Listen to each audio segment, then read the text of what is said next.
Welcome back to the Big Dharma Podcast. Today I am joined by my soul sister and very dear friend, Melanie Hedd. Melanie is a mother of four. She is a seeker of truth and somebody who I have had some of the most meaningful and deep conversations with in my entire life. We shared a home together for some time. We were roommates and we have a really special connection, and I have so much respect for Melanie and the way that she lives her life in deep honor of the path of authenticity and love and neutrality. But it didn't start that way for her. And she has a very interesting life story about breaking free from quite a bit of dysfunction and recognizing the patterns in her life that weren't serving her, which we'll go into in this conversation, and really living true to her heart. She grew up in the church and then at some point realized that that wasn't satisfying her and started asking bigger and deeper questions that have led her into as many spiritual and healing modalities as she can possibly try. So she's a wealth of knowledge and truly embodies what it means to be spiritual. Welcome to the Big Dharma Podcast, Melanie. I love you and I'm so happy that you're here. Thank you, Sheryl. Well, thank you for doing this. Soul Sister doesn't even begin to cover it. I know. The way that we met was completely God's story in and of itself. And this is a woman who I have so much respect. I've never seen anybody with the passion and the focus to help people to know that they can change, know that there are answers outside of the narrative, outside of the collective codependency that we've had on systems, whether it be the medical system or a family system or a job or whatever narrative is out there, and you embody passion and so much compassion for others who have suffered, having had your own very, very challenging healing journey. And your healing journey was different than mine, but not unlike the heart. Right. Yeah. Right. Yeah. I mean, I think so many people can relate to the challenges, right, that we all face, which is why I'm really excited for everybody to get to know you, because you so eloquently describe the journey and the things that you woke up to that I think a lot of people will be able to relate to. We were talking before we started recording about how to know when there's dysfunction if you don't even know what dysfunction is. And, when we're in it, when we're really in it, when we're in the codependent, ancestral trauma type of family dynamics, how do we get out of it, And I really just love your story because I think it's so relatable. So why don't we start with, tell me about your childhood, your relationship to the church and religion and the belief systems that you grew up in, and then how that shaped your early adulthood. And then we'll get into when was the shift, and when was it that you started to realize that you weren't living authentically, and we'll get into that. But let's start with what was it like growing up as Melanie? Well, I always, from a heart space, knew God, Creator God. There was a drawing in my heart towards all things spiritual, and wanting to understand what this energy was. I didn't have words for it as a 3-year-old. All I know is I was at a vacation Bible school because I was raised in the church, and they gave this invitation to know this God, and the language at the time, and still in many ways is to invite Jesus into your heart. And I'm like, whatever that is, I want that. And so that was always at the core of me, was knowing that there was a personal relationship to this entity of love, this creator of all things. But I was also in a very conservative religious structure. And we were separating ourselves from what was called the secular world, or the worldly way of doing things. So there was no wearing makeup and going to movies or listening to music that wasn't, Christian music. And but slowly, as things change, right? We're always evolving. We, as a family, moved from one church to another. And I just started by junior high. I was questioning that I didn't see authenticity within this church structure. I saw that they would talk about all of these things, but I realized nobody was like really living this beautiful, free life that I saw presented in scripture. And I am an avid lover of ancient texts, and I see a thread through the Bible, through the Vedas, it's about love. And I'm like, I'm not seeing love personified. I'm not seeing love embodied here. I'm hearing a lot of talking about it. And so, and you will never hear me diss my journey or the leaders, those, even the dysfunctional ones that were part of my understanding of the scriptures. And I think you don't necessarily know what you want until you know what you don't want. Amen, sis. Yeah. And so I just kept questioning and questioning, and I moved from a evangelical, charismatic, Assemblies of God background as a very young child to about junior high, and to a more what they would call seeker friendly type of church, where anybody and everybody would come, but there was no power. There was no and I knew spirit from a very young age.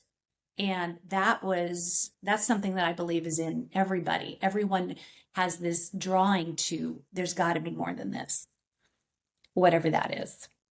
And so as we began to go to where there was less of that, I was like, this isn't it either. And then got involved with some youth programs in high school.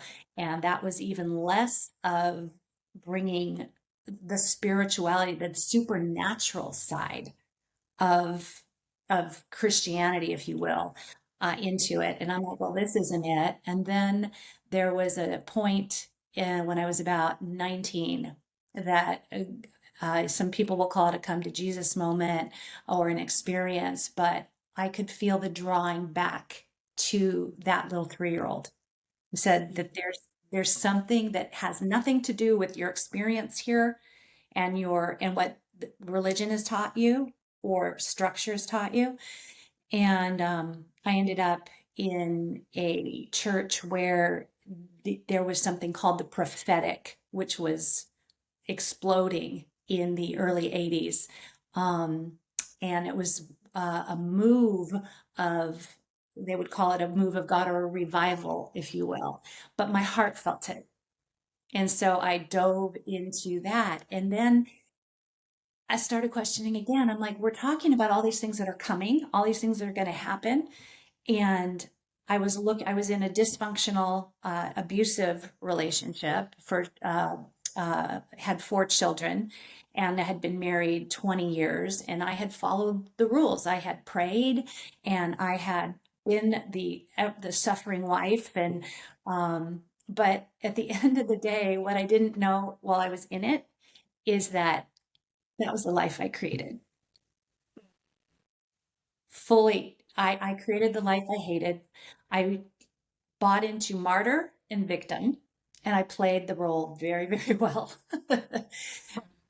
because it requires nothing of you but to keep doing the codependent behavior that I had witnessed growing up. And, I think we all have heard enough on YouTube and TikTok, and because consciousness is rising, we're understanding it's time that we take sovereignty over our own experience and create what we want. And so those questions just begin to continue. And also in religion, you don't go outside, you don't do anything Eastern. So yoga was a no-no. I mean, that Yeah. was you're Yeah. going to get demonically uh, uh, possessed, and all of these, and it was fear. Again, we're coming back to fear. And I heard someone recently say, "False evidence appearing real." Yeah. Yeah. Right? Exactly. Yeah. But as a fitness instructor and getting kind of tired of some of the modalities that I was doing and some of the, I found yoga and I thought, well, this is great, but I don't want anything to do with all that meditation stuff. Mhm. Which is so funny because now that's like your whole world. So, right. Yeah. But the thing is when you slow down and you move intentionally, it starts a pattern of you need to begin to think intentionally if you're going to continue the practice. It Mhm. maybe, for some people, maybe it starts with meditation and moves backwards. For me, it started with movement and breath and Same. intentionality and showing up. And I taught at gyms by and large.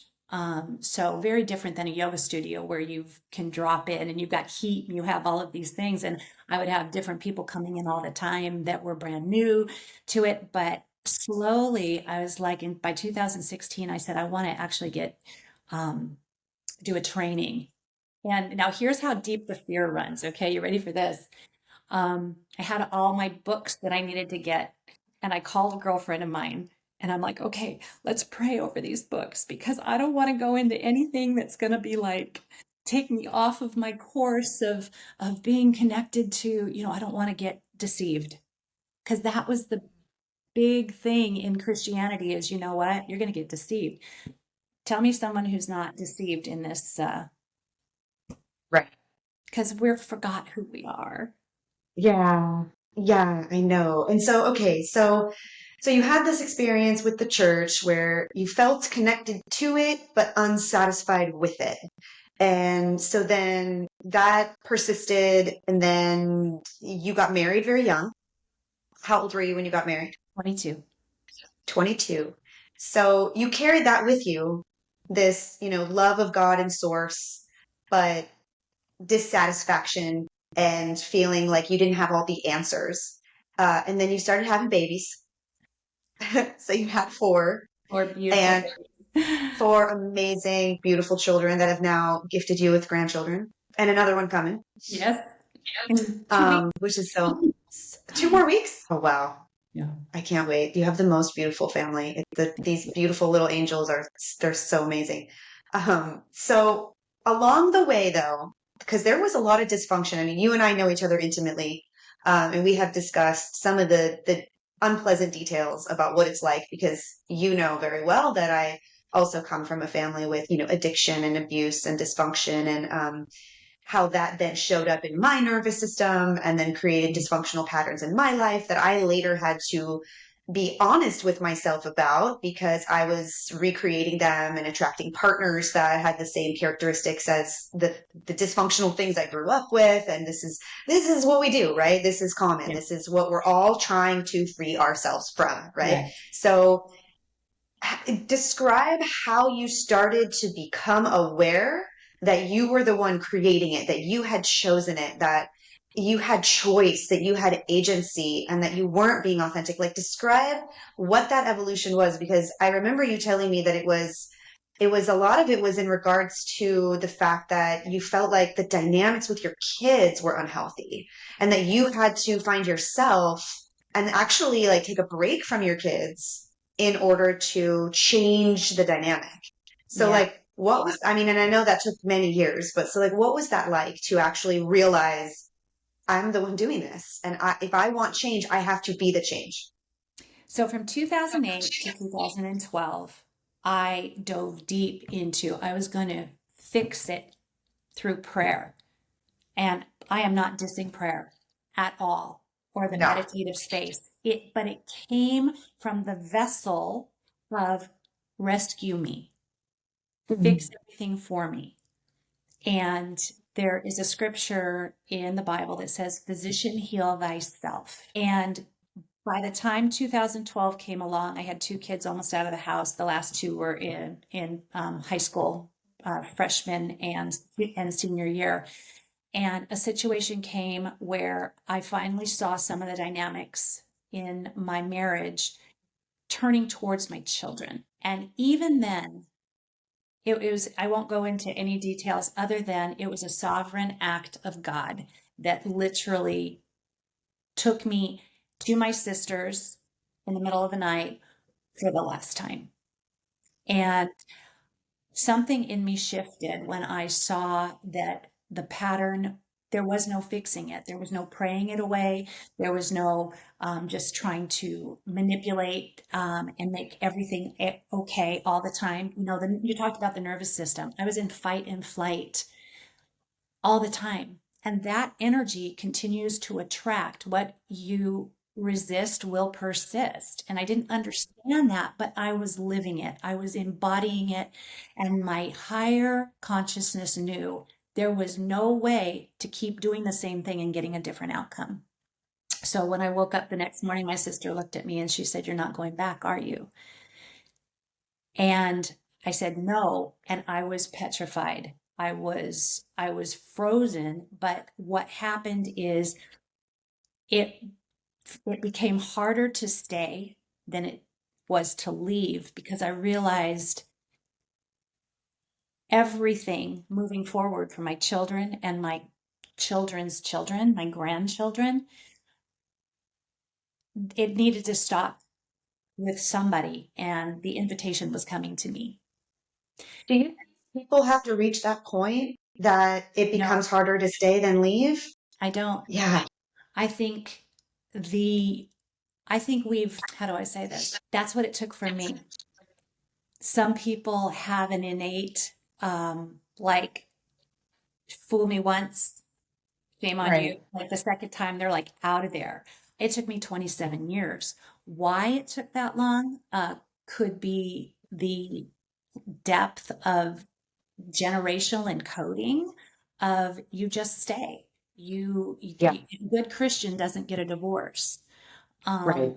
Whatever the narrative is for the individual is going to be their path out.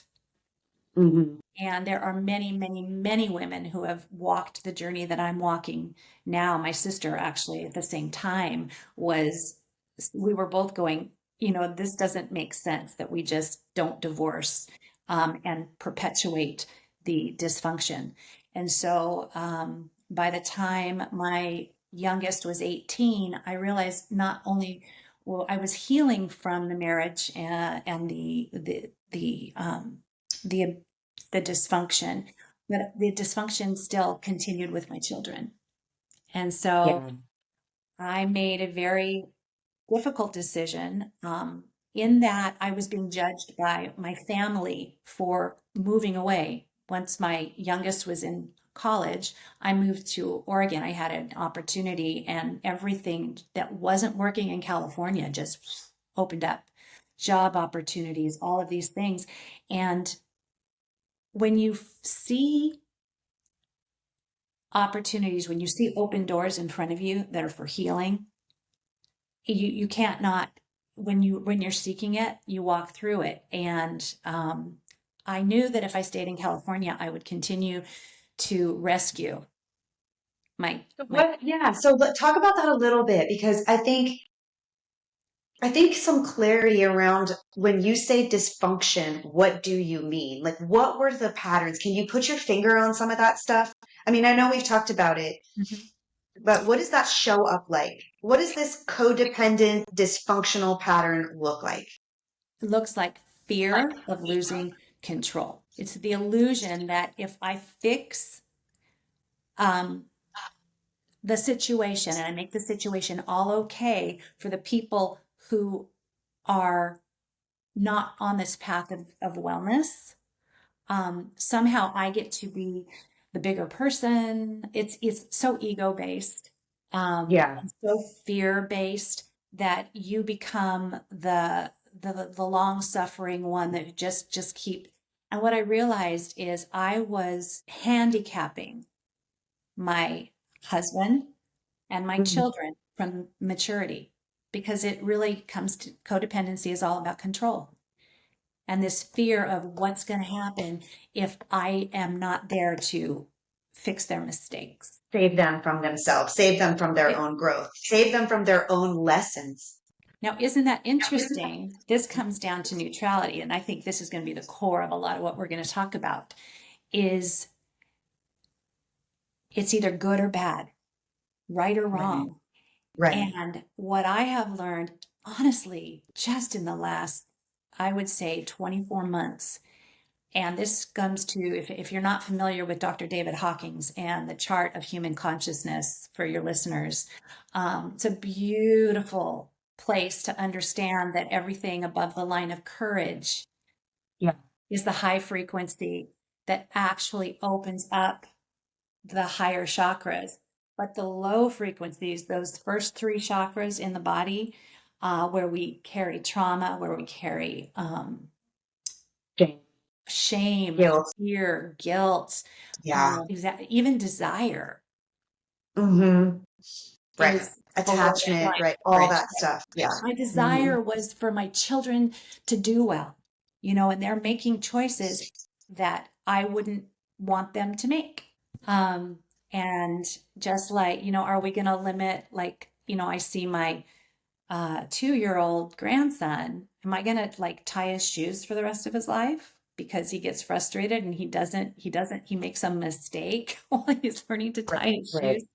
And so it was that simple, yet breaking out of that cycle physiologically in the peptide addictions, the anxiety, getting that hit. We could really go into the science, because that's what brought me into this place of, I exited the church building in 2016. I didn't leave my community. I left communities that weren't ready to move on. But what happened is it drew the seekers. And many of those were not found in church. Many of us were exiting and deconstructing, not from our faith in God and our faith in but from the system that kept us in the dysfunction, that didn't want to talk about. And the church did not want to talk about domestic violence and domestic abuse. Why do you think that is? Because many of the leaders either are involved in it themselves, or the hierarchy down, their other ministers and things are struggling with those things themselves. And if you don't hide those things and make it look all like shiny and pretty, then it perpetuates the cycle. So like they won't get the respect if they admit that they're struggling with that too. Right. So they just deny that it exists. And that's what we're seeing right now and I know you're somewhat removed from that, but I am still very much aware of what's happening within mainstream Christianity and the mainstream church, the big box churches. And these things are coming out. Leaders are what they've been doing behind closed doors is no longer a secret.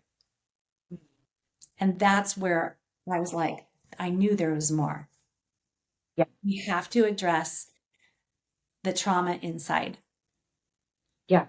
You have to be honest, like really radically honest with yourself about how you're showing up, what you're tolerating, what you're resisting, what you're afraid of, right? You have to do that work. But when you don't know to look there, right? Like you're in this marriage, you have these 4 children, and there's a sense of suffering in your life. Like you're not happy, right? And you're not embodying the love and the bliss and the joy that you were taught that if you follow the rules, you will have. Same thing happened to me, right? It didn't come through church per se, but it's like, okay, you check the boxes, you follow the blueprint of what we're told in society leads to a good life. Mm-hmm. And then you're like, but I did everything right. Why am I miserable? Thank you. Because I look at you and I'm thinking, you went and got the degree, then you married the good looking husband, and you had the house and you had the stuff. And, job, all the things on paper that are like supposed to be idyllic, right? It's like, this is the ideal design, right? If we're trying to design our lives. But I mean, boy, was I completely miserable. Yeah. And the And human, it ended up making me sick. Yeah. and this, I listened to your podcast with Bruce Oh, he's um, so great. yesterday, and it always comes back down right here. Yeah. Slow down long enough to listen to the cry of the heart, and the heart is always for restoration. It's always for peace and um and health. Hmm. And when I And realized, so you weren't listening to your heart? Is no, that what you're saying? Is that, you weren't really listening to your heart? oh no, I was not.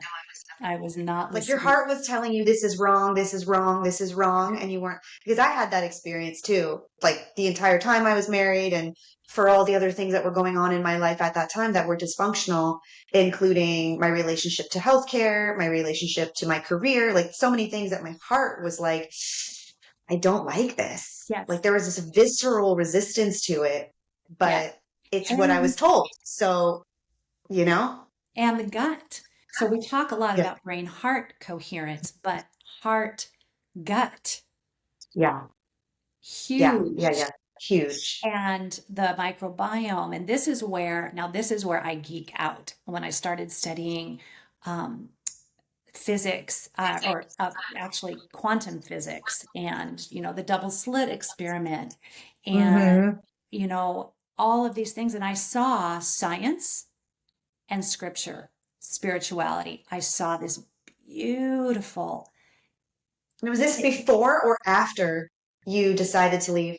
Oh, after I was on my way there, and I would say I really started to, like, when it started, the dots started connecting when after my parents passed. I had been living with my sister, and it was time to say, okay, what do I want? Because I was helping to in their transition, and my parents beautifully passed and transitioned 9 days apart, and but I asked myself, where do I want to be? And I said, I want to live where I've wanted to live since I was 10 years old, and that was Laguna.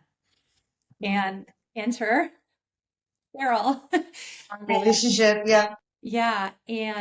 But when I met you and we started to talk, we've had a nonstop conversation. Probably, I mean, our conversation started when I met you and has never really stopped.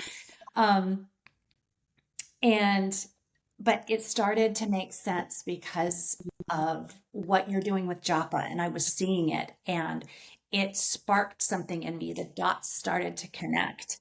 And so everything I had learned from the healing modalities of prayer, which I think it's fabulous. I just think there's more.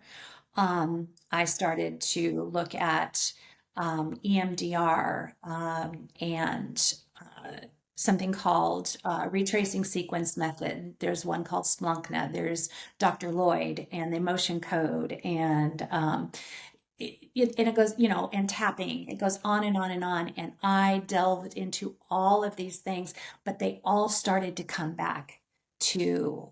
Oh, and I'm a huge, huge fan of Dr. Joe Dispenza's work.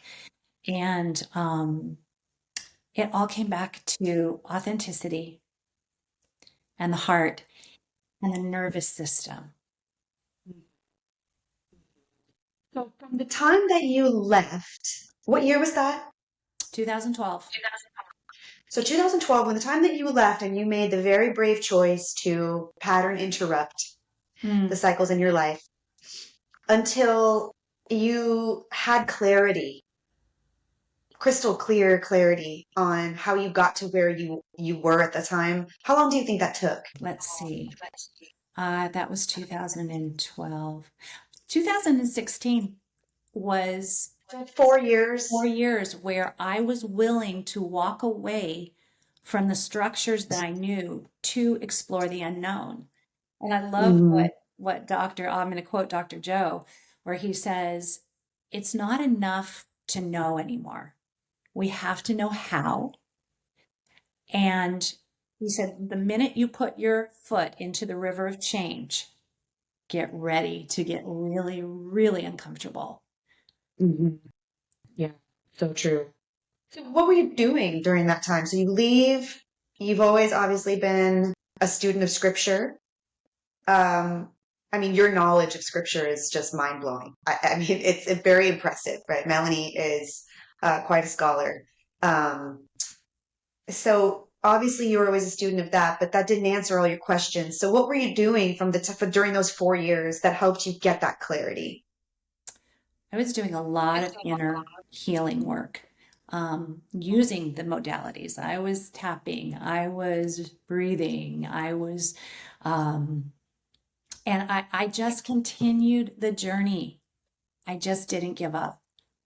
I just continued. And I'm telling you, there are still days when I think, I have done all of this, and why are there still those moments where I Triggers. lose focus? And I think, when I've got so much to be grateful for, and Yeah. seeing seeing what's happening in spirituality and science, realizing we're moving into some massive healing and longevity for the human collective. Hmm. The healing of the mind space is going to create anti-aging, and I have vision for honestly being here in health for hundreds of years. People are like, oh, I don't want to live Hmm. 100 And years. I love I that don't about want you. to live 200 years the way we're living now. But if you are a student at all of the acceleration of technology and where we're moving towards, even a lot of people are afraid of AI and robotics and all that. But what that is actually going to do, it's going to free us up to live more present, more conscious, and to create from the heart, mind. I agree. I mean, that's why I have an AI technology platform. Yes. I agree. Okay, Yes. so you do all this healing work from 2012 to 2016. And something that you and I have talked about quite a lot that I think is also super relevant um, to everything that we're talking about, but also like the codependency patterns Mhm. and the dysfunction in our lives that makes us inauthentic is when we're disconnected from and for women, it would be the divine feminine. And for men, of course, the divine masculine. How has that been a journey for you to embody your divine feminine? Because that's been a theme that we've talked about a lot. That actually only really accelerated in the last year, year and a half, about the time I met you, I knew from study that the left side of the body is the feminine, the right side, and if any of your listeners, this is a fantastic metaphysical book. It says the body is telling you to love yourself because your body is is a code. To start unlocking, we have to actually look and say, okay, if I'm presenting this particular disease, where does it stem from? Where's the spiritual and emotional block? And so I began to look and see, okay, I understand that there's a divine feminine and masculine, but I operated from my family in my masculine a lot. That was The control piece. that's the control piece, you Yeah. know? And I became very independent. Um, and and I realized that if I was going to live a balanced life or equitable, I don't know how much it's about balance as it is about, putting those things together to create this ability to be flexible and Hmm. to flow, to find that flow state. Um, as I was going to need to step into a place where I began to embody the feminine, open my heart, which had been extremely closed off, um, to have the life that I wanted. To And let go of control, vulnerability, trust, trust. um, Yeah, trust. trust. And here's a beautiful part of the story is, and I think Sheryl kind of laughed at me when I first said this, is I said, well, to be honest, one of the reasons I'm here in Laguna is because I have believed and actually known in my heart for many years that my divine partner, because I'd been divorced for 12 years, I'd been single for 12 years. I said, he's in Orange County. I know he's in Orange County. And I know that in order to, you have to do something radical to shift into what it is you say you want. Because when you say you want something, it requires action. And about a year later, I had asked myself, okay, you know what? Where do I want to be in a year, and where do I want to be in 5 years from now? And I said, I want to be with a partner. So I started taking the steps, and literally I manifested this man within 2 weeks. And I think you were kind of like, And I've met him, and he is so amazing and perfect for you. Perfect for me. So perfect for me. And he but what a journey. It didn't, I had a list, and that was the other thing, vulnerability and trust. Yeah. And that's been a practice for you that hasn't been easy, even in this new relationship. I mean, when you have that, I mean, in yoga, we call them samskaras, right? Those deeply ingrained patterns, the grooves, right? Like they're pretty hard to break free from because they're your automatic, conditioned, memorized, habitual ways of being. It's your default mode, right? And this is, I mean, there's neuroscience. Dr. Joe talks about this, and it's very much a part of your nervous system too. Not just your psyche. So after you've done all this deep inner work and you have transitioned from exclusively following the teachings of the church to embracing other metaphysical teachings, the work of Dr. Joe and all the other ones that you mentioned, how do you now in your life integrate all of it so that you honor all the systems that have inspired you? How do you do that? That's a very good question. I wrote a couple of things down, and the one I wrote just before we got on was small things often. Because it so feels like, we want to do the big thing, the huge, like, we're going to lose this amount of weight, or we're going to get this job, or we're going to do this. And we keep putting everything into the future. It's being in the moment, take a moment. Yeah. Breathe through the heart. Self-love. Taking back our sovereignty and staying in that place of embodiment. Yeah. Yes. Embodiment. Yes. And I haven't been posting much at all probably for the last year, but I have Embody Light Lab. And this whole idea of light, now we get to talk to the geeky parts of the science, and I know this is where you shine. I love that's this. why Yeah. we're such a potent, like when we get together, we start talking. I know, and our conversations go all different directions, but kind of always comes back to the same points. And this is one of them. Yes. And that is that we literally are light. Like the energy within our body. And if you don't know what Sheryl is doing with Japa and some of the brilliant people that she's going to be bringing on this podcast that she works with intimately, and beginning to understand that it's not the work that we've done up to this point. It's kind of been challenging, but I believe there are shortcuts. And Sheryl is pioneering some of these with some of the most brilliant minds. And if you're drawn to this work, let me tell you, she is a wealth of information that is practical as much as it is mind-blowing. The work of transformation.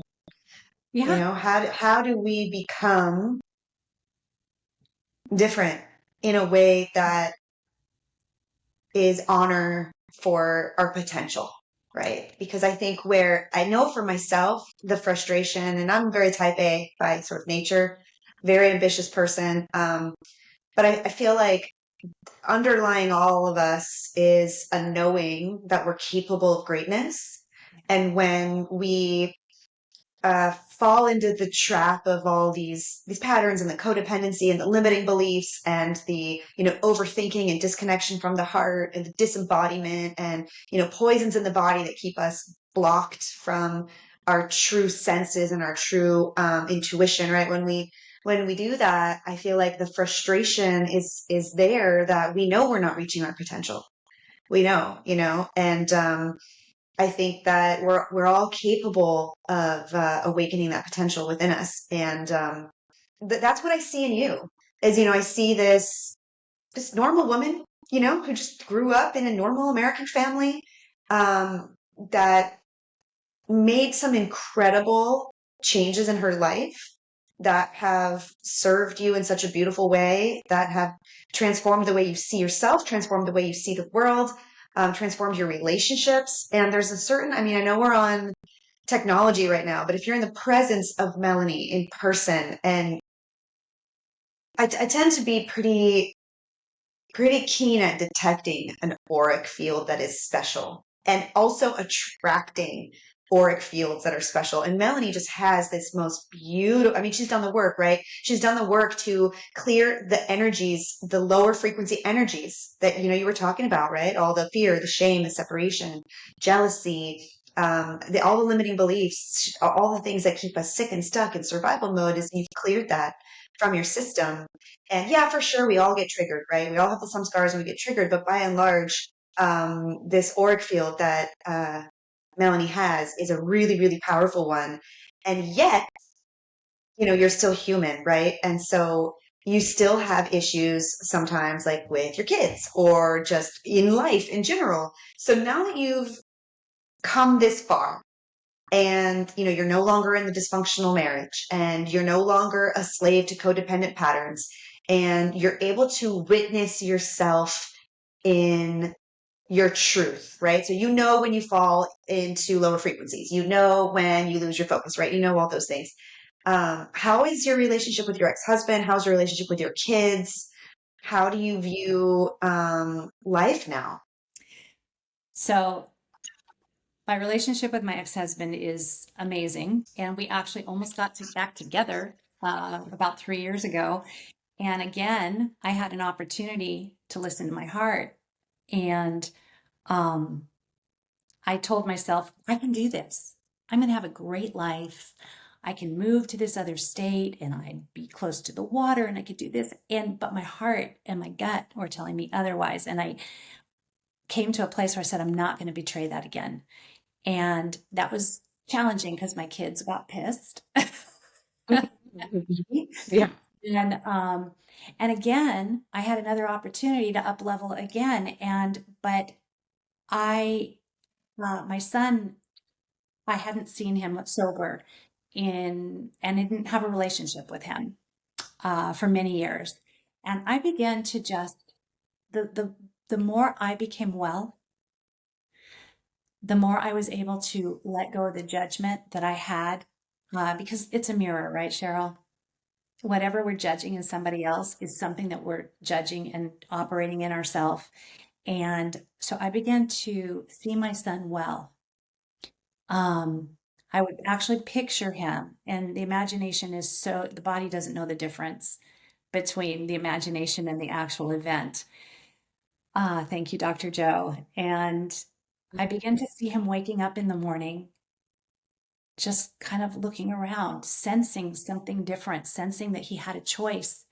And literally within 6 months, he met the match that I didn't think existed. He stopped drinking. He is, if you could see a before and after picture, and actually, Sheryl, I'll send it to you. Well, you've seen him. Yeah.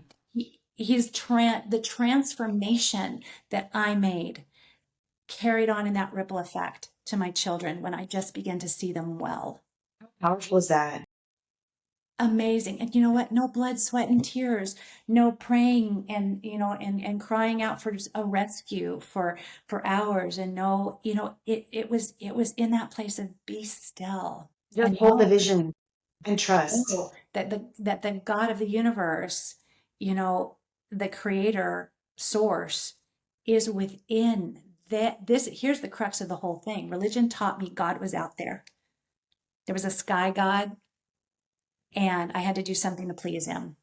And my journey taught me that it's within every single individual, whether it looks like it or not, whether we're embodying it or not. And we can hold space for those who maybe won't even take the journey.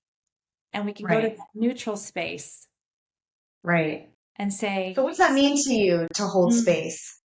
it means not looking, not judging. So interesting what we've gone through in this country in terms of division and perception.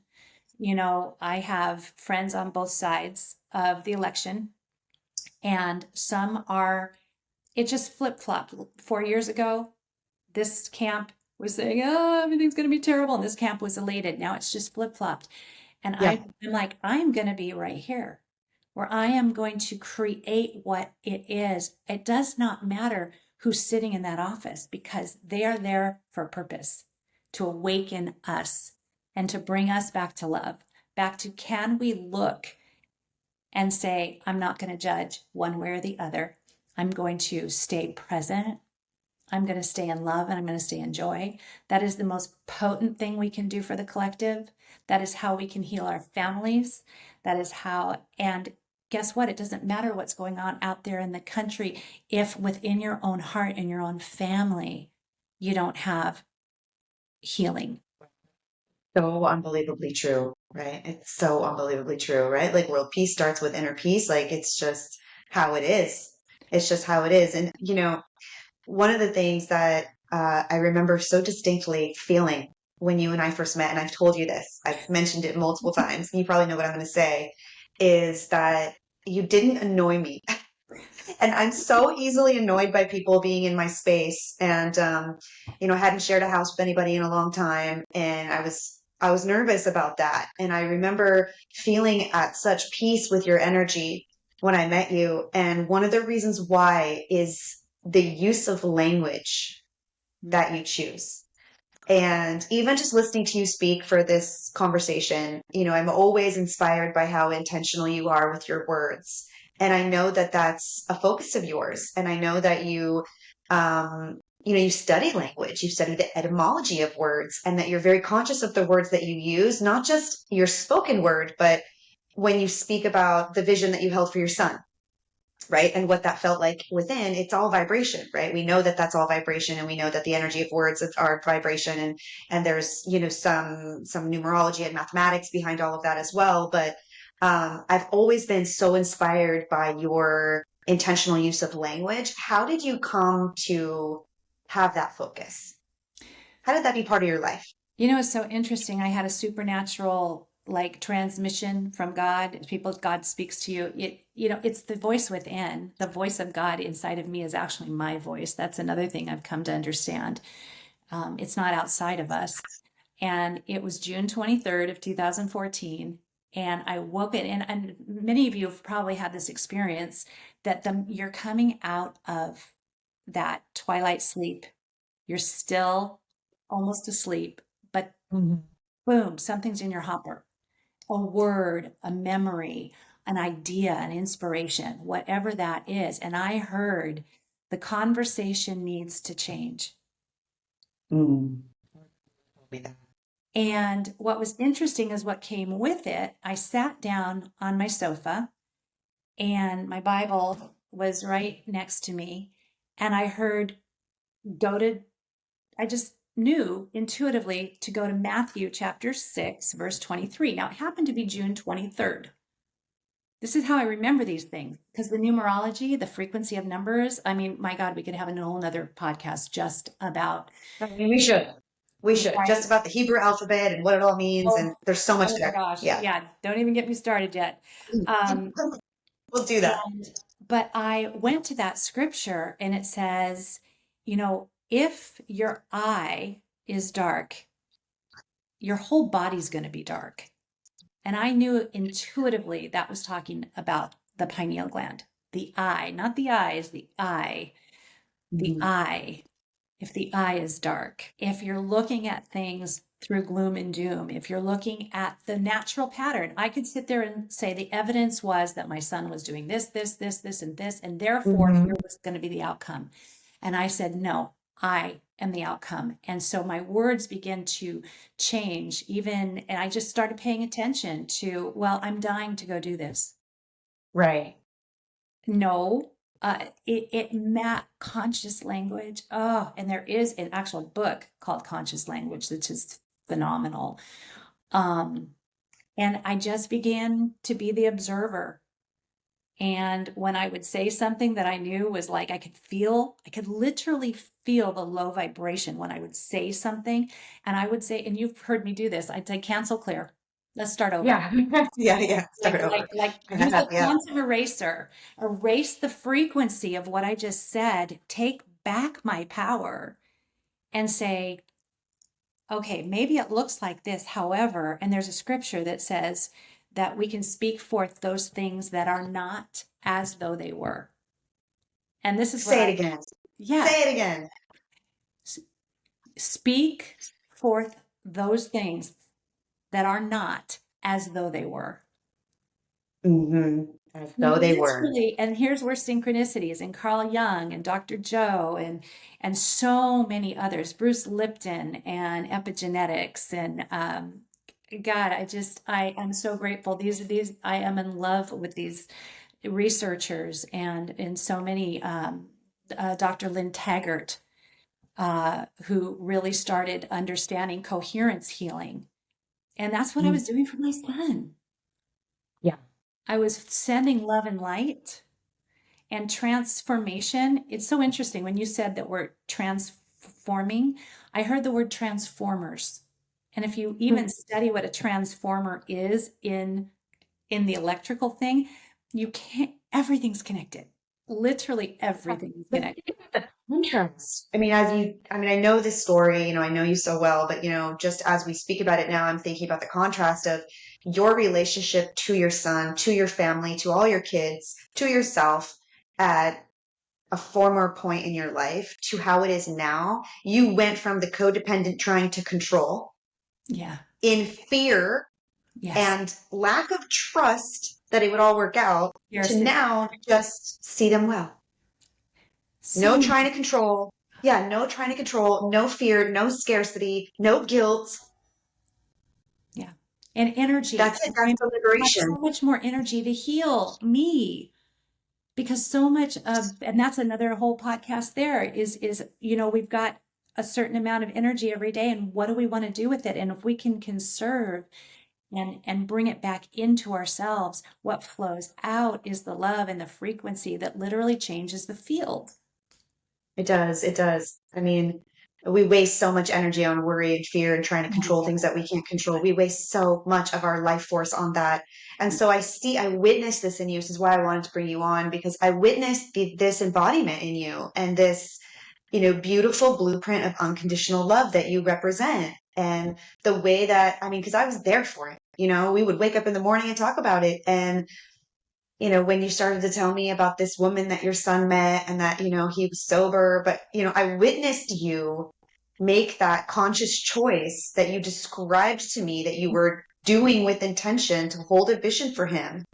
And to see it manifest, to see it actually happen. Yeah. Has been a trip, right? It's a trip. It was in that 6 months, we were living together just before, you moved, and I had bought a dress for the wedding, and I was living with Sheryl when I went to my son's wedding.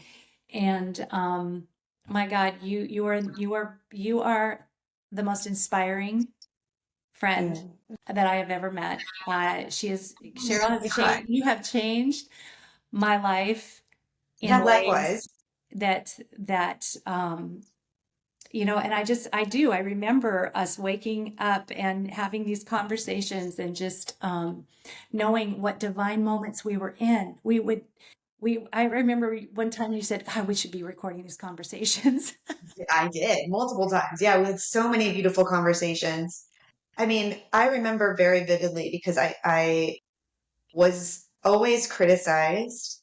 We carry with us the wounds from the dysfunctional families that we grew up in. You know, I'm in my 40s now. I shouldn't be even thinking about it, but that wounding is embedded in my nervous system, right? And there's been so much healing in my life, but there was a very powerful moment that happened between us that literally changed me.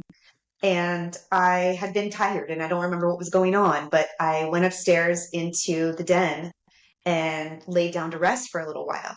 And I came downstairs and you congratulated me. You were there, you were in the kitchen and you congratulated me and you were so happy for me that I rested. And that was such a life change. I mean, such a simple thing, but such a life changing experience for me because I had always been condemned for that. I had always been condemned for, you know, what's wrong with you? You're lazy, you know, just all this ridiculous stuff, right? Dysfunctional stuff. Never honoring my needs Self-care. because I was always told to invalidate myself. Like I never knew to listen to what I needed in the moment and honor that and to just always betray myself. And that small moment, Mel, changed my life. And you talk about the need for action, right? You talked about how you needed to change things. But you also talk so much about the importance of rest. And I know that Dr. Joe influenced a lot of that for you. What is it about rest that you feel like is so important? And why did you congratulate me that day? Like what was so important that you had to Now we're say gonna that? go back Because to you scripture. really made a point.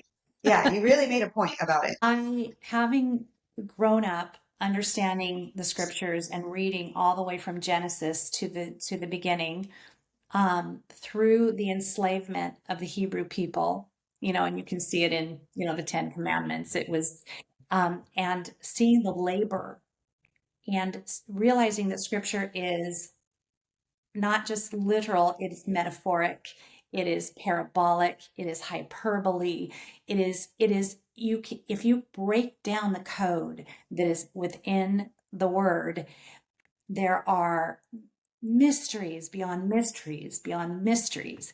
But it says in one particular place, it says, therefore, there is a rest for the human condition. See to it, if you're going to labor, if you're going to work to do anything, work to enter the rest. And I'm like, okay, that's not talking about the spiritual way that I was taught about it. That is basically saying this is a quantum law that if you want to attract, if you want to live in shalom and peace and well-being, you have to stop working and beating yourself up and doing it the old way. Blood, sweat, and tears. And how many times, Sheryl, how many times would we be triggered in a situation where, like, it was either there wasn't enough, because I stepped out in faith big time moving there. I did not have a job and I didn't work the whole time. I was there. And living in Orange County has, you know, It's not cheap. it's not cheap. Yes. No, yeah, we had But a nice house. and I knew I was in a synchronistic moment. And there were times with everything that Sheryl was building with Japa and things that I was doing where we'd be like, and then the Yeah. synchronicity would come. And what would I say? And we worry, why? Why do we doubt? Why do we doubt? And we had moment after moment after moment of that. And that's why I say small things often, reminding I'm so blessed to be remembering our time together and having this conversation and just reminding myself that rest is the key. We can sit there and work, work, work, and what we resist persists. And when we just So it's like a balance between the action that you have to take, the inspired action and the small things often, and intentional rest as well. inspired action, like I literally said, I want to live in Orange County. How's that going to happen? And someone had mentioned in a conversation something about this website called Furnished Finders. And I always have rented and I needed furnished. I'm like, well, that's it. And all I did was literally put in, like, okay, my name, my email, and where I wanted to live. And Sheryl found it. She didn't even have an account. It was totally a synchronistic, like supernatural kind of, The God thing, for sure. yeah.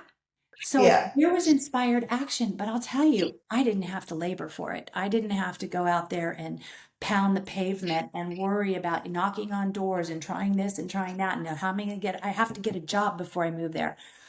Yeah. Yeah. But there's a methodology to that manifestation. Mm. I mean, I'm sure you can describe it in your own way, but it has to be a clear signal. So if you're saying that you're going to do it in a restful way, but then in your heart you don't believe it, then you're sending like split energy, right? Yes, So it has to be coherent. it does. It has to be embodied. But I would still say to be encouraging for those who are listening, um, it doesn't have to be 100%, because I had moments where I was like, even after I went and looked at the house, I was like, I don't know if that's how, if I want to be like, can I sustain that? Yeah. And am I going to need to get a job? And what am I going to, and there were still those moments, but there was something, I think it comes from the heart. Again, we're back to the heart. There was there was a knowing I needed to be there.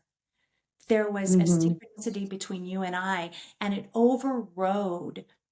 I remember the very first time we met. I mean, we started talking like we were talking right now, I from the know. minute I walked into Yeah. the house. But doesn't it And also have to come from a place of worthiness? You have to believe you're worthy of it. you have, yes, but I'll tell you, I still have those moments. But the observer effect, I've become very keen at observing and going, oh, there's my wounded little girl self. Yes. There's the old pattern, and I can take a deep breath and go, even though I'm feeling this, I'm going to keep moving forward in inspired action. Yeah. Because again, the heart gut connection. Every time I would try to go get a job, the doors closed, and there was more joy in what we were doing. Walking every day. We'd walk in the morning and walk in the evening, and I'd go to yoga 6 days a week. And I'm like, God, I'm living my best life. And then the voice would come, you should be doing something. Why aren't you creating something? Why aren't...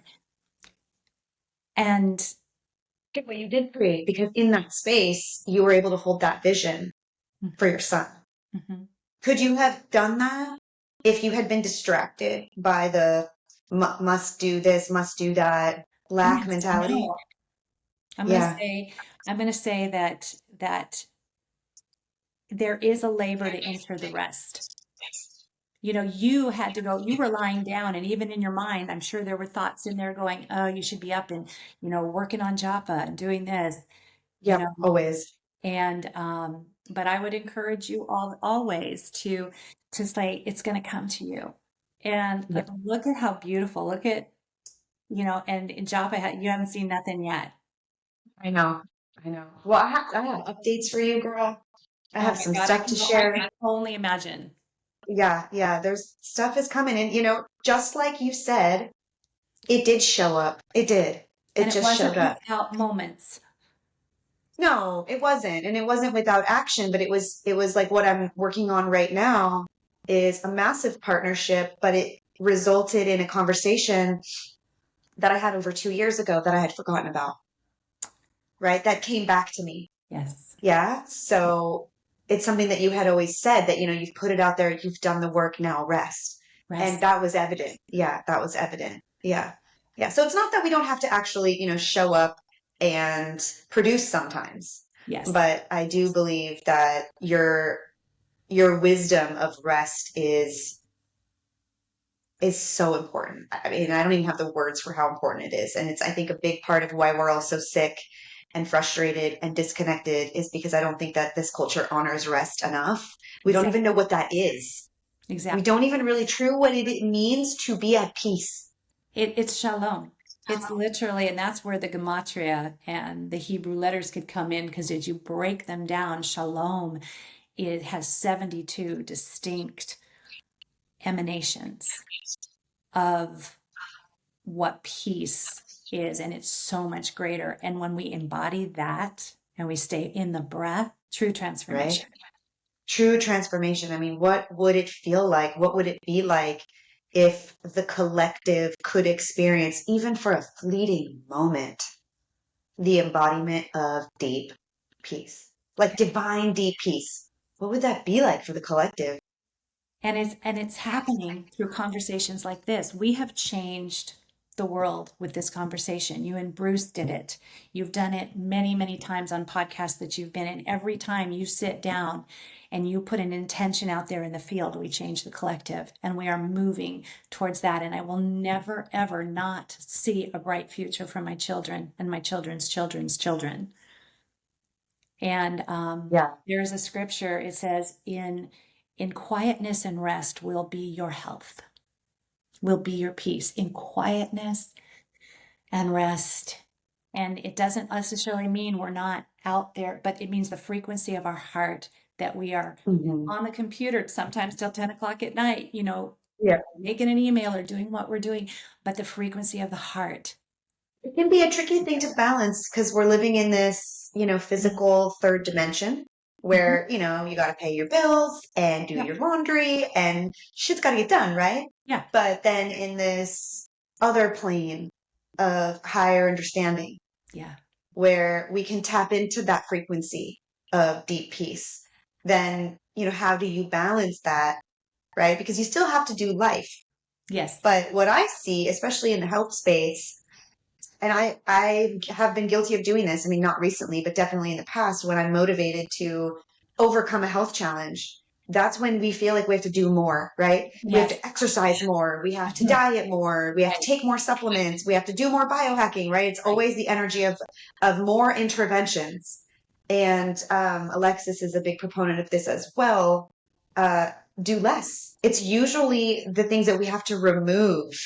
Yes. Not the things that we have to add that are going to bring us closer to the version of reality that we want. That was worth the price of admission right there, because in my journey, I needed to hear that today. Even just right now today. Even just now today, small things often, they're more, just the kind word, the smile to the person when you're in a hurry.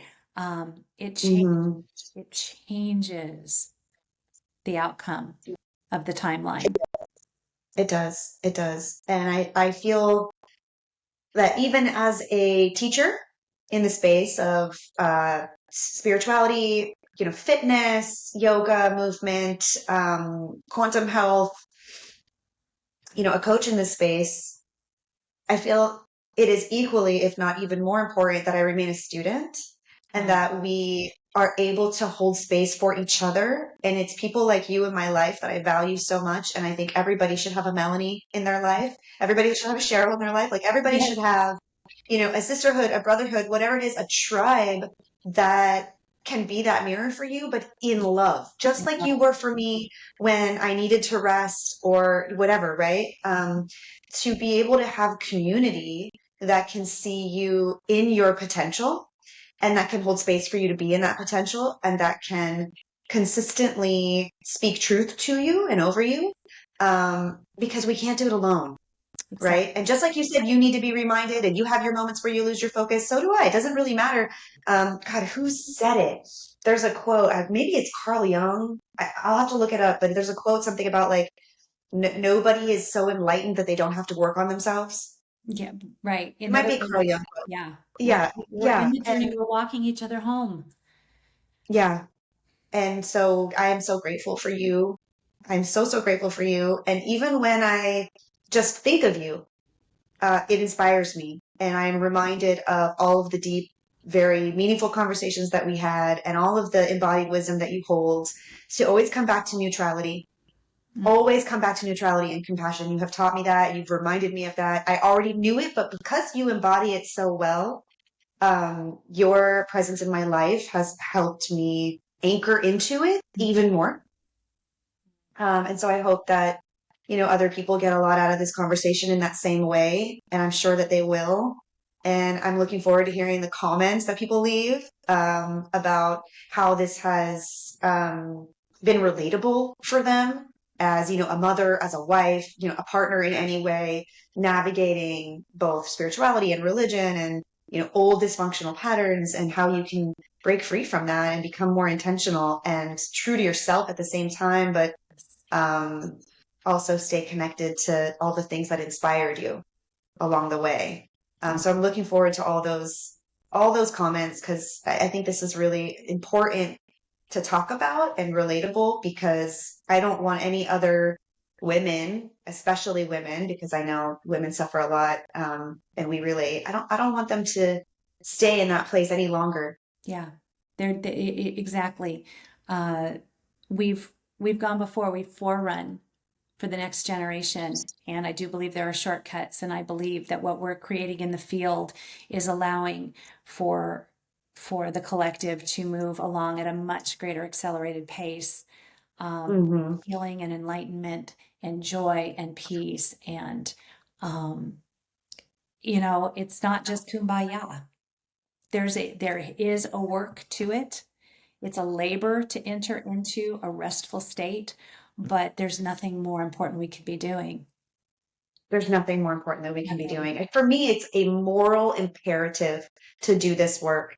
Yes, yes. And it's a It privilege and is. it's an honor to partner with you, my beautiful sister, who has inspired me. I cook better. I didn't even know when I met her I would be cooking. 'Cause- Yeah, it's part of it though, right? I mean, because how we interact with the land, how we interact with the nourishment that feeds our bodies, if we're not, how you do one thing is how you do anything. So if you're not intentional about what you're reaching for and how you're feeding yourself, then you're likely not going to be intentional about how you breathe, how you move, the language that you use, right? So bringing intentionality into everything that you do and making it a meditative expression of love, whether it's you're at the farmer's market picking your tomatoes, or you're making your meatballs, right? Or you're folding your laundry, or you're doing the dishes.